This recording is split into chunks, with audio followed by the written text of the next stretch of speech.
Hi అండి, welcome to my channel. ఇంక ఈ వీడియోలో మనం బోట్ నెక్ బ్లౌజ్ ఎలా కట్ చేసుకోవాలనేది చూద్దామండి.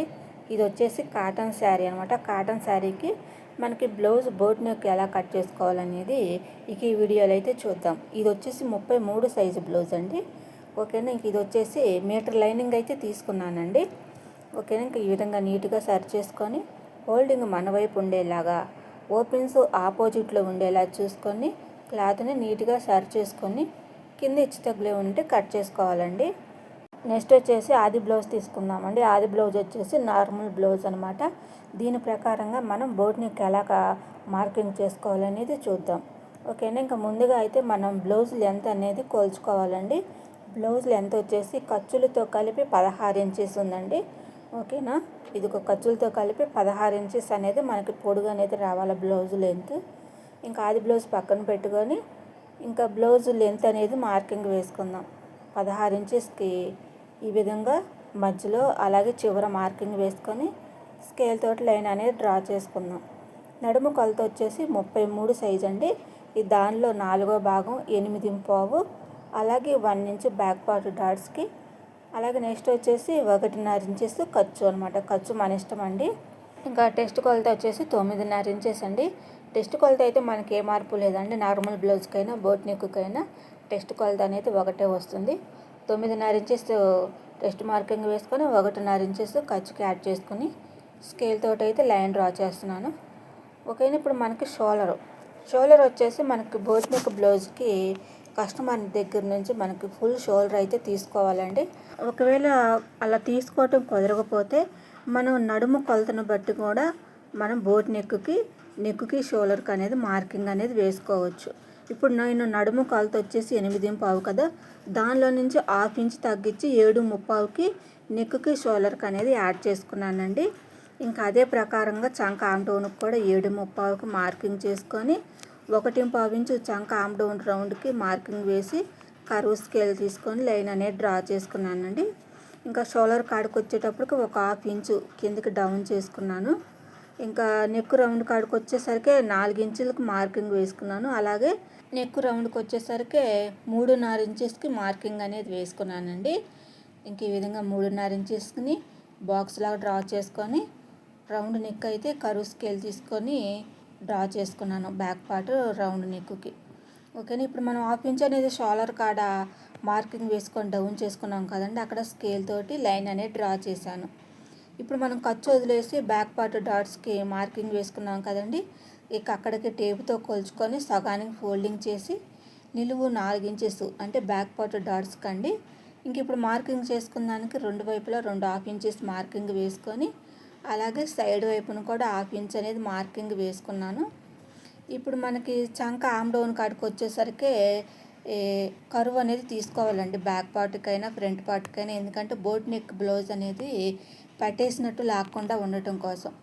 ఇది లోపల సైడ్కి ఒక 1/2 ఇంచ్ అనేది మార్కింగ్ వేసుకున్నానండి.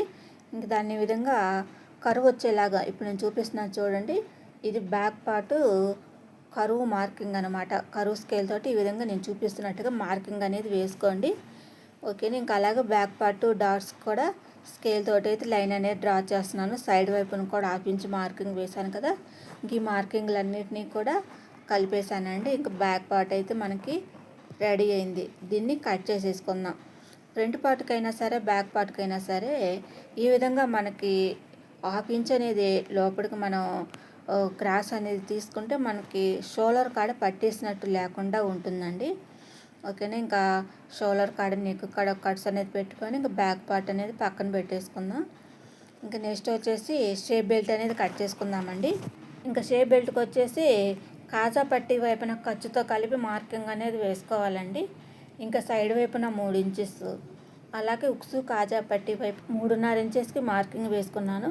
మనకు ఫ్రంట్ పార్ట్ మెయిన్ డాట్స్ వస్తుంది కదండి, దానికి సమానంగా 4 ఇంచెస్కి ఒక మార్కింగ్, అలాగే దిగువకి వచ్చేసరికి 2.30కి ఒక మార్కింగ్ వేసుకొని ఈ మార్కింగ్లన్నింటినీ కూడా ఈ విధంగా డ్రా చేసుకొని కట్ చేసుకోవాలండి. ఓకేనా. ఇంకా మనకి షేప్ బెల్ట్ కూడా రెడీ అయిపోయింది. ఇంకొకసు కాజా పట్టీ వైపున కట్స్ పెట్టుకోవచ్చు లేదా మార్కింగ్ అయినా వేసుకోవచ్చు అండి. నేను కట్స్ పెట్టాను, అలాగే మార్కింగ్ కూడా వేశాను. ఇంకా నెక్స్ట్ వచ్చేసి ఫ్రంట్ పార్ట్ కట్ చేసుకుందామండి. ఇంకా బ్యాక్ పార్ట్ని తీసుకొని మనకు ఫ్రంట్ పార్ట్కి వచ్చేసరికి ఓపెన్స్ అనేవి మన వైపు ఉండేలా చూసుకోవాలండి.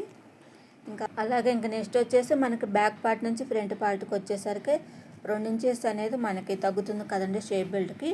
ఇంకా బ్యాక్ పార్ట్ని 2 ఇంచెస్కి ఫోల్డింగ్ అనేది చేశానండి. ఇంకా అది ఎలా ఉందో అలా చుట్టూతో మార్కింగ్ అయితే వేసుకోవాలండి. ఎందుకంటే 2 ఇంచెస్ అనేది ఆల్రెడీ క్లాత్ అనేది మనం ఫోల్డింగ్ చేసుకోవచ్చు, లేదా అది ఎలా ఉందో అలా మార్కింగ్ వేసుకొని 2 ఇంచెస్కి స్కేల్ తోటైనా లైన్ డ్రా చేసుకోవచ్చండి. ఓకే, నేనైతే ఫోల్డింగ్ చేసి చుట్టూతో మార్కింగ్ అయితే వేస్తున్నాను. ఇంక మనకి నెక్ కాడ అలాగే సైడ్ వైపున జాయింట్ కాడ మార్కింగ్ అనేది వేసుకోవాలండి. ఇంకా చంక ఆమ్ డౌన్ కాడికి వచ్చేసరికి బ్యాక్ పార్ట్ మార్కింగ్ ఉంది కదా, అక్కడ మార్కింగ్ రోల్ తోటి రఫ్ చేశాను. తర్వాత డీస్ పెట్టి ఈ విధంగా మార్కింగ్ అనేది వేసుకుంటే మనకి ఫ్రంట్ పార్ట్లో తీసుకోవడానికి ఈజీగా ఉంటుంది.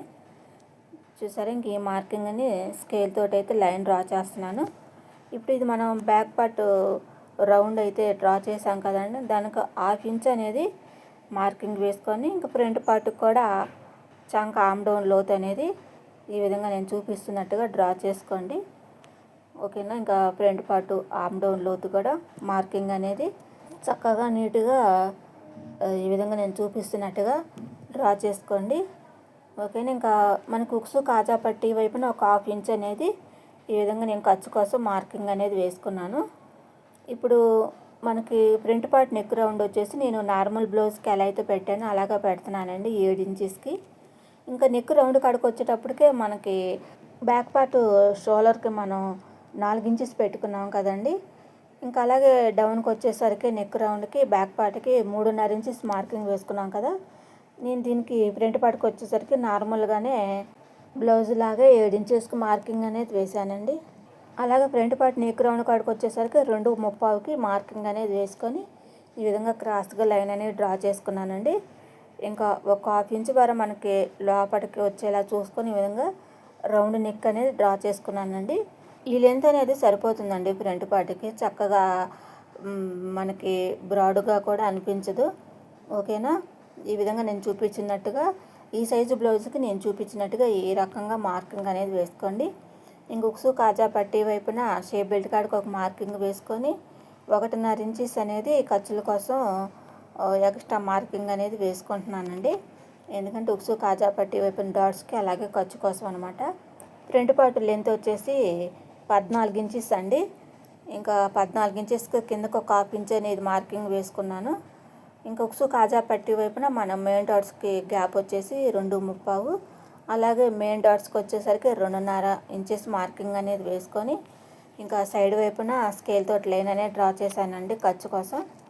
ఇంకా ఫ్రంట్ పార్ట్ నెక్ రౌండ్ కానించి కిందికి 1 ఇంచ్ అనేది మార్కింగ్ చేసి ఇంకా మనకి టోటల్ ఎంత ఉంటే అంత సగానికి టేబుల్ ఫోల్డింగ్ చేసి ఇంకా ఉక్సు కాజా పట్టి వైపున ఫ్రంట్ పార్ట్ మెయిన్ డాట్స్కి అనేది మార్కింగ్ వేసుకోవాలండి. ఇంకా 1 ఇంచ్ తగ్గించేసేస్తే 5 ఇంచెస్ ఉంది, 5 ఇంచెస్లో 2.5 ఇంచెస్కి మార్కింగ్ వేసి ఉక్సు కాజా పట్టి వైపున 3.5 ఇంచెస్, అలాగే షేప్ బెల్ట్ వైపున 3 ఇంచెస్, చంక ఆమ్ డౌన్ వైపున 4.5 ఇంచెస్కి ఈ విధంగా మార్కింగ్ అయితే వేసేసి లైన్ అనేది డ్రా చేశానండి. ఓకేనా, ఇంకా మనకి ఫ్రంట్ పార్ట్ కూడా రెడీ అయిపోయింది కదా, ఇంకా కట్ చేసేసుకుంటున్నాను. ఇదేంటంటే బ్యాక్ పార్ట్ బోట్ నెక్ వచ్చేసి క్లోజ్ అయినండి. నేను డిజైన్ కానీ బటన్స్ కానీ అలాగే థ్రెడ్స్ కానీ ఏమీ పెట్టట్లేదు. ఓకేనా, బ్యాక్ పార్ట్కి వచ్చేసరికి శారీ క్లాత్ పట్టీలాగా అయితే వేస్తానండి. ఓకేనా, మనకి ఫ్రంట్ పార్ట్ కూడా రెడీ అయిపోయింది. దీన్ని కూడా పక్కన పెట్టేసుకొని ఇంకా నెక్స్ట్ వచ్చేసి హ్యాండ్స్ని కట్ చేసుకుందాం. ఎప్పుడైనా సరే మనం హ్యాండ్స్ని కట్ చేసుకోవాలంటే చంక ఆమ్ డౌన్ ఎంత ఉందో కోల్చుకొని ఖర్చుతో కలిపి మనం ఫోల్డింగ్ అనేది మార్కింగ్ అనేది వేసుకోవాలండి. ఓకేనా, ఇంకా బ్లౌజ్ లెంత్ వచ్చేసి 7 ఇంచెస్కి మార్కింగ్ అనేది వేసుకొని స్ట్రైట్గా స్కేల్ తోటి లైన్ అనేది డ్రా చేస్తున్నాను. నాకు చంక ఆమ్ డౌన్ లోతు వచ్చేసి 8.5 ఇంచెస్ అండి లూజు. అలాగే ఖర్చు కోసం 1.5 లేదా 1.5 ఇంచెస్ అనేది వదులుకోవచ్చు, అది మన ఇష్టము. ఓకేనా, ఇదిగో చూపిస్తున్నాను చూడండి, 8.5 ఉంది. నేను 1.5 ఇంచెస్ ఖర్చు కోసం అనమాట. అంటే ఫోల్డింగ్ అనేది ఒక 4 ఇంచెస్ మనం వెనక్కి ఫోల్డింగ్ అనేది చేసుకుంటే ఒకవైపే జాయింట్ పడుతుందండి, ఇంకోవైపు జాయింట్ అనేది పడదు. ఇంకా అలాగే హ్యాండ్ లూజ్ వచ్చేసి 6 ఇంచెస్, ఖర్చు కోసం 1.5 ఇంచెస్. ఇంకా అలాగే షోల్డర్ కాడ 1.5కి ఒక మార్కింగ్ అనేది వేసి ఇంకా ఈ సైడ్ వైపున మార్కింగ్ వేసాం కదా, దీన్ని స్కేల్తో లైన్ అనేది డ్రా చేస్తున్నాను. ఇంక ఇప్పుడు హ్యాండ్ డ్రాయింగ్, ఇది మనకి చక్కగా ఈ హ్యాండ్ డ్రాయింగ్ స్కేల్ అనేది చాలా చక్కగా బాగా యూస్ అవుతుందండి. హ్యాండ్స్ కరువు తీసుకోవచ్చు, అలాగే హ్యాండ్స్ అనేది బాగా చక్కగా నీట్గా వస్తుందండి. కటింగ్ కూడా మనకి చంకలో ముడత అనేది కూడా అసలుకి రాదు. పర్ఫెక్ట్గా హ్యాండ్ డ్రాయింగ్ అనేది దీంతో మార్కింగ్ అనేది వేసుకోవచ్చు. ఓకేనా, ఇంకా మనకి హ్యాండ్ మార్కింగ్ కూడా అయిపోయింది కదా, ఇంకా కట్ చేసేసుకుంటున్నాను. ఓకేనా, ఇంకా అలాగే సైడ్ వైపున షోల్డర్ కాడ, అంటే మనకి హ్యాండ్ షోల్డర్ కాడ కట్స్ అనేది పెట్టేసుకుంటున్నాను. ఇంకా మనకి లైనింగ్ కటింగ్ అయితే రెడీ అయింది కదా. ఇంకా మెయిన్ క్లాత్ మీద ఇప్పుడు మనం కట్ చేసుకున్న లైనింగ్ని పెట్టేసి మనం మెయిన్ క్లాత్ని కూడా కట్ చేసేసుకోవటమేనండి. ముందుగా అయితే బ్యాక్ పార్ట్ని పెట్టేసి కట్ చేసేసుకుంటున్నాను. ఇంకా అలాగే నెక్స్ట్ వచ్చేసి హ్యాండ్స్ని కట్ చేస్తున్నానండి. చూసారా, ఇంక హ్యాండ్స్కి వచ్చేసరికి మెయిన్ క్లాత్ అనేది ఫోల్డింగ్ సమానంగా ఉండాలండి. ఇప్పుడు మనం లైనింగ్ లాగే వేసామనుకోండి, ఒకవైపు జాయింట్ కనపడుతుంది, ఒకవైపు ఏమో కనిపించదు. అందుకని దీనికి రెండు సమానంగానే మనం ఫోల్డింగ్ అనేది వేసుకోవాలా. ఓకేనా, హ్యాండ్స్ కూడా రెడీ అయిపోయిందండి, కట్ చేసేసుకోవటం. దీన్ని కూడా పక్కన పెట్టేసుకొని ఇంక నెక్స్ట్ వచ్చేసి ఫ్రంట్ పార్ట్ని కూడా కట్ చేసేసుకుందాం. ఇంక ఫ్రంట్ పార్ట్ వచ్చేసి క్రాస్ కటింగ్ కదా, క్రాస్గానే పెట్టేసుకొని ఇంకా ఫ్రంట్ పార్ట్ని కూడా అది ఎలా ఉందో లైనింగ్ క్లాత్ అనేది దానికి 1/2 ఇంచ్ అనేది ఎగస్ట్రా వదిలేసి చుట్టూతా కూడా కట్ చేసేసుకోవాలండి. ఇది కాటన్ శారీలోని బ్లౌజ్ కాబట్టి చెప్పినట్టు ఉంటుందండి, ఎటు జరగకుండా. అదే సిల్క్ ఫ్యాబ్రిక్ అనుకోండి, అది జరుగుతూ ఉంటుంది. అలాంటప్పుడు ఎలా మనకి కటింగ్ నీట్గా రావాలి, స్టిచ్చింగ్ ఎలా రావాలి, నీట్గా ఎలా కట్ చేసుకొని స్టిచ్చింగ్ చేసుకోవాలనేది మన ఛానల్లో ఉన్నాయండి. ప్లీజ్ మన ఛానల్ని అయితే సపోర్ట్ చేయండి, సబ్స్క్రైబ్ చేసుకోండి. ఓకేనా, ఇంక లైనింగ్ మెయిన్ క్లాత్ అయితే రెడీ చేసేసుకున్నాం కదా. ఇంక ఇది శారీ అనమాట. శారీలోని ఈ యొక్క మనకి క్రాస్ వస్తుంది కదండి కట్చింగ్ వైపున, ఇంకా కట్చింగ్ వైపున క్రాస్ అనేది కట్ చేస్తున్నానండి, ఒక 5 ఇంచెస్ ఉండేలాగా. ఇది బ్యాక్ పార్ట్ పట్టీ కోసం అని చెప్పేసి. ఓకేనా, ఇంకా మనకి లైనింగ్ బ్లౌజ్ అయితే రెడీ అయిందండి.